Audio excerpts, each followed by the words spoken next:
a lè máa tún lè máa fi ṣe dáadáa sínú ẹ̀sìn ẹlòmíì ibi tó yẹ kí wọ́n ti máa kí ẹ̀dá jù òun náà níbi tọ́lọ́hun kí wọ́n kí ẹ̀dá nínú mọ́sálásí kí ìmáàmù kí ẹ̀dá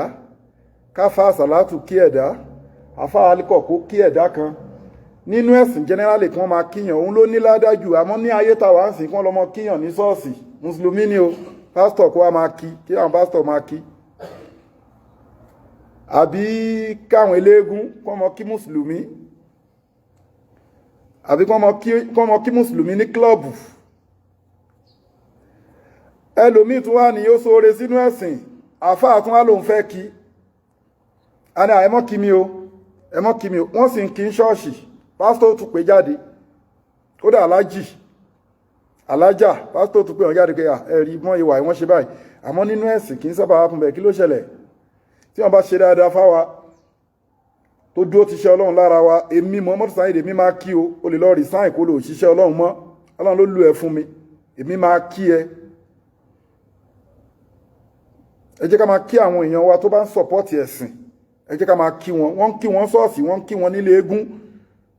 wọ́n ń kí wọn klọ́ọ̀bù wọ́n ń kí wọn níbi tí ò láǹfààní the best greeting bí wọ́n ti gbúdọ̀ kíyàn jù tọ́lọ́run bá stáàpù táwọn mọ̀lẹ́kà stáàpù ìwọ tó ṣe dáadáa sínú ẹ̀sìn tí ìmáàmù àbí lídà kan tó wá ń kí ẹ máa dúpẹ́ máa kíra ẹ kú oríire àìmọye àwọn èèyàn tí wọ́n fẹ́ kọ́ máa kí wọn nẹ́ẹ̀sì tí wọ́n ráyè kí wọn gbogbo ẹ̀yin tẹ́ ń sọpọ́tì iṣẹ́ ọlọ́run lára wa mo kí yín lápapọ̀ tí mi lè dárúkọ yín tẹ́ dúró tọ́lọ́run tiwa àtẹ̀yìn tá a ríra lójoojúmọ́ tá a ń sọ̀rọ̀ lórí fóònù ẹ mọ̀ra yín tẹ́ wà pẹ̀lú mi pé àfà kò sí wàhálà mo kí gbogbo yín ẹ̀yin tẹ́ ń sọpọ́tì wa financially ẹ̀yin tẹ́ ń sọpọ́tì wa pẹ̀lú ọ̀rọ̀ pẹ̀lú advice gbogbo yín pátápátá ni mo kí o àwọn akọ́lẹ̀ ń sọpọ́tì ọlọ́run ọba lẹ̀ ń sọpọ́tì àtiṣẹ́ ọlọ́run ọba tata gbé dání ọlọ́run ọba nífẹ̀ẹ́ yìí náà connection tó máa ń wà láàrin ẹ̀dá èèyàn àtọlọ́run tó jẹ́ pé tíyàn bá ń pọ̀ ọlọ́run ọba máa dáhùn gbogbo ẹ̀yin tẹ́ dúró ti Global Dahiratu Dhikrlahi Islamic Organization látara èmi Muhammad Saheed tẹ́ nífẹ̀ẹ́ ọlọ́run lára mi tẹ́ dúró tì mí láti ibi tẹ́ ti bẹ̀rẹ̀ débi tẹ́ parí sí àtàwọn míì tí wọ́n ṣe ń bọ̀ wá dúró tì wá tí wọ́n ń bọ̀ wá ṣiṣẹ́ ọlọ́run lára wa gbogbo yín pátápátá connection tó ń bẹ láàrin ẹ̀yin àti ọlọ́run ní jó kọ́ọ̀tì so gbogbo ìgbà tẹ́ bá ń pọ̀ ọlọ́run á máa dá yín lóhùn ló ń jẹ́ bẹ́ẹ̀ ọlá ti tóbi ọlọ́run wọlá ní mọ́síjìdì táwa yìí ọlọ́run wọlá pé gbogbo ìrun jímọ̀ tó ti kí mọ́síjìdì táwa yìí ọlọ́run á dùn gbogbo yín nú mo wá fi àsìkò yìí mo fẹ́ fi kí àwọn méjì tó bí sábàbí tí mo fi kí gbogbo èèyàn tó wà pẹ̀lú mi mo fẹ́ kí àáfàá wa Mr. Teslim Antonio security ẹ má bínú orúkọ yín mo kí yín àfáwà brọ́dà wa Mr. Teslim Antonio mo kí yín o ẹ kú àdúró ti iṣẹ́ ọlọ́run lára wa ẹ kú ìfẹ́ ọlọ́run ìfẹ́ àná mọ́mọ́ tẹ ní sí wa ọlọ́run níjó bàjẹ́ ọlọ́run níjó dàrú ọlá tí tóbi ọlọ́run ẹ ní rí ìdààmú àwọn táwa bá kí èmi àwọn tí ń bá kíyàn astagfirullah kì í ṣọ̀rọ̀ ẹnu o ọlọ́run ọba ló kẹ́nìyẹn o torí nọmba 1 mo ń jẹ́ kẹ́ni tí mo ń kí mọ̀ pé ó ṣe dáadáa ni kò sì kéré nú ayé èmi tí mo wá ń kíyàn náà mi ń kéré nú ayé láti kíyàn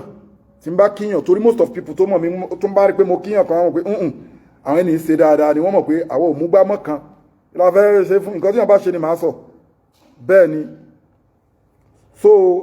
Mr. Teslim Antonio mo kí yín mo fọlọ́run ọba kí yín nǹkan yín tó mí àti tí omi ọlọ́run níjó bàjẹ́ látara yín náà torí àwọn ẹni wọ́n dúró tọlọ́run wọ́n dúró tíṣẹ́ ọlọ́run ni o wọ́n sì fẹ́ kíṣẹ́ ọlọ́run bàjẹ́ lára wa ìlọsíwájú wa ni wọ́n ń fẹ́ ìlọsíwájú ẹ̀sìn Islam ni wọ́n ń fẹ́ nínú South Africa àfọwọ́ Teslim Antonio mo fọlọ́run ọba kí yín o àárín ẹ̀yin àtọlọ́run ọlọ́run bò níjó dàrú gbogbo ìgbà tẹ́ bá ti ń pe ọlọ́run yóò máa dá yín lóhùn ni mo fi ti yín mo fi kí Alhaji lọ́la ẹ fi sọ́kàn ẹ lọ Hajj ọlọ́run ti gbé yín dépò bẹ́ẹ̀ Alhaji Mr. Pele Mr. Kozim Pele mo kí yín o àwọn eléyìí mo lè pè wọ́n ní art àbí pillar àbí foundation nǹkan tó ń jẹ́ global dahiratu dhikrullah àbí kí n sọ pé nǹkan tó ń jẹ́ èmi Muhammad Saheed Mr. Tessini Mr. Kosim Pele ni àwọn méjì yìí wọ́n dúró tán anytime tá bá pè wọ́n fún iṣẹ́ Ọlọ́run wọ́n dáhùn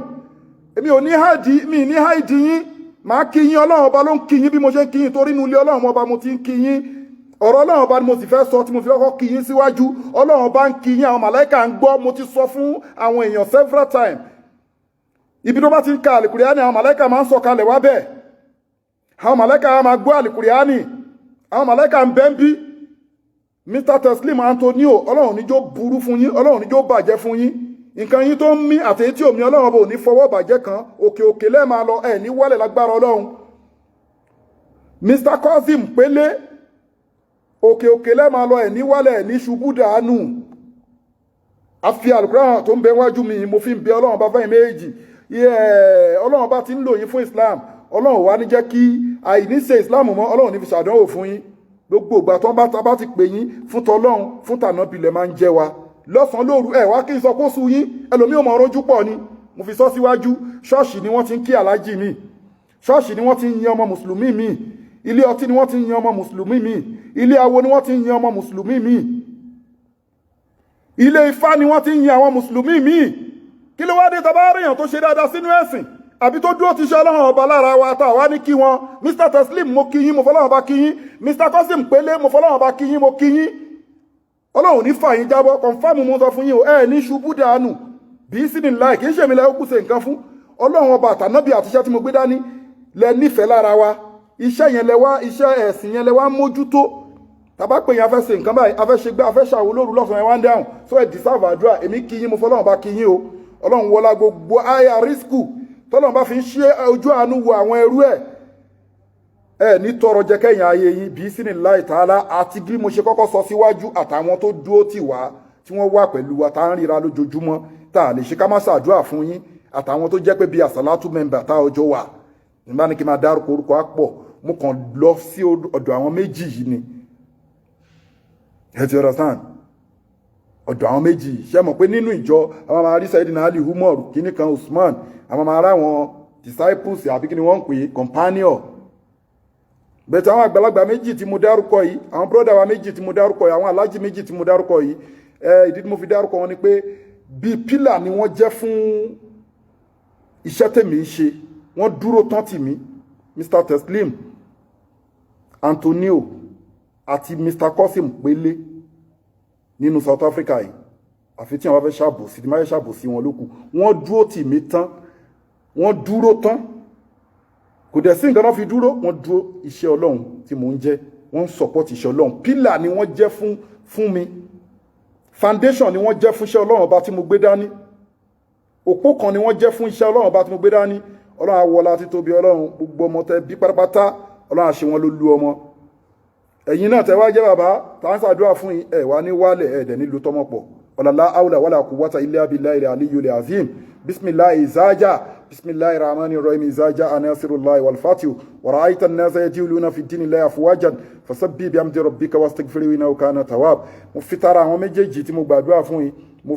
mo fi kí gbogbo ẹ̀yin tẹ́ wà pẹ̀lú mi tẹ́ ń support mi náà ní kọ̀rọ̀ ní àti ní gbangba tẹ́ dúró ti ṣe Ọlọ́run lára wa àpadà sí aburú kéré tóbi Ọlọ́run ní jẹ́ kó kọ gbogbo yín pátápátá yányán àtẹ̀yin tẹ́ wà ní South Africa tẹ́ dúró ti wá àtẹ̀yin tẹ́ wà ní Nàìjíríà tẹ́ dúró ti wá àtẹ̀yin tẹ́ wà káàkiri àgbáyé tẹ́ dúró ti wá ẹ̀yin tẹ́ wà ní Joburg tẹ́ dúró ti wá gbogbo yín ni mo kí o gbogbo yín ni mo dẹ̀ ń gbàdúrà fún láàárọ̀ yìí àdúrà náà yóò sì rí bẹ́ẹ̀ bí isinillahi ta'ala ẹ̀ ní mọ̀ kòrónú ayé yín ẹ̀ ní tọrọ jẹ́ kẹ́yìn ayé yín gbogbo mo fẹ́ yín Ọlọ́run bá yín fẹ́ mú kọ yín Ọlọ́run bá yín kọ oore ilé ayé àtàlùkíámọ̀ Ọlọ́run wá ṣe fún yín ẹ̀ ní lò gbésí ayé pẹ̀lú ìnira ẹ̀ ní lò gbésí ayé pẹ̀lú àìsàn ẹ̀ ní rí wàhálà ẹ jẹ́ lọ́jọ́ òní di titi yín ọlá ti tóbi Ọlọ́run láti ibi tó ti bẹ̀rẹ̀ débi tó parí sílẹ̀ yìí tẹ́ dúró tì wá tẹ́ dúró tì èmi Muhammad Saheed lọ́sàn-án lóru lálẹ́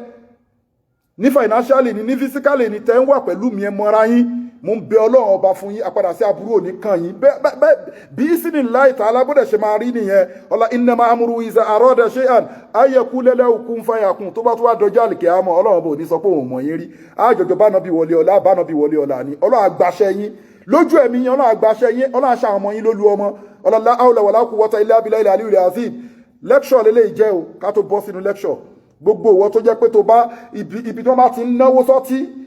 mùsùlùmí dẹ̀ ni ẹ́ alájì ní alájà ni ẹ́ ibẹ̀ ni wọ́n ti máa ń rí ẹ ibẹ̀ wọ́n ti máa ń kì ẹ́ àwọn nǹkan là ń kí nínú mọ́sálásí ọlọ́run là ń bẹ lọ́run ọba fún yìí tí wọ́n dúró ti ẹ̀sìn ọlọ́run ẹ ti understand so àwọn tí wọ́n ń kì nílé Ifá àwọn tí wọ́n pé mùsùlùmí ni wọ́n ń kì wọ́n lé Ifá wọ́n ń dúpẹ́ pé àwọn ló ra ṣìnáàpù fáwọn táwọn fi bọ̀gún àwọn tí wọ́n ń kì nílé Ọ̀ṣun àwọn tí wọ́n ń kì ní ṣọ́ọ̀ṣì tí wọ́n dẹ̀ jẹ́ mùsùlùmí wáyé táwa mùsùlùmí àwa ní dúpẹ́ lọ́wọ́ àwọn mùsùlùmí tó bá ṣe dáadáa lẹ́ẹ̀kan sí mo dúpẹ́ lọ́wọ́ yín Mr. Pele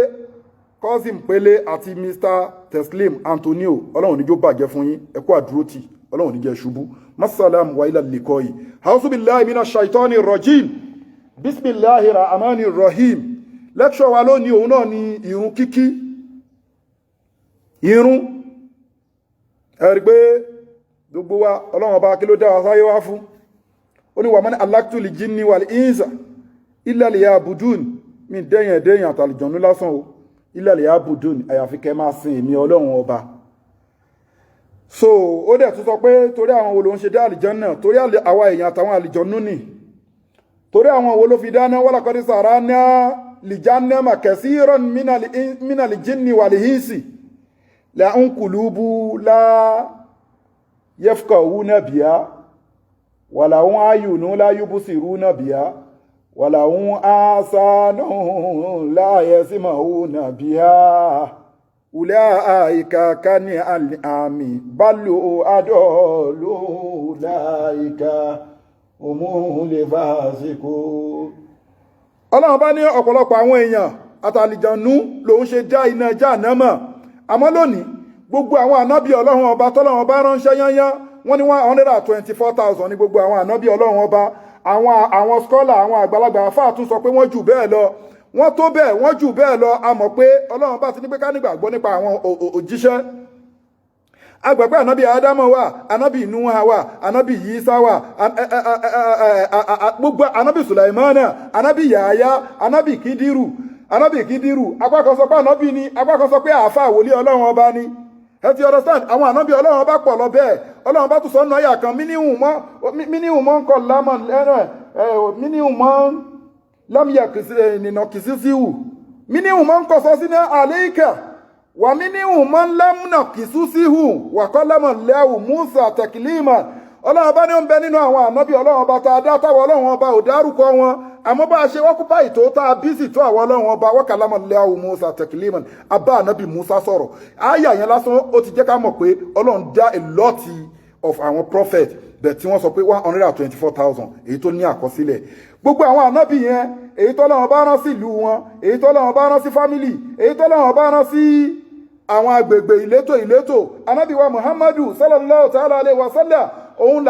lọ́lọ́wọ́ bá rán sí gbogbo àgbáńlá ayé wa ma arsalnaka illa rahmatan lil alamin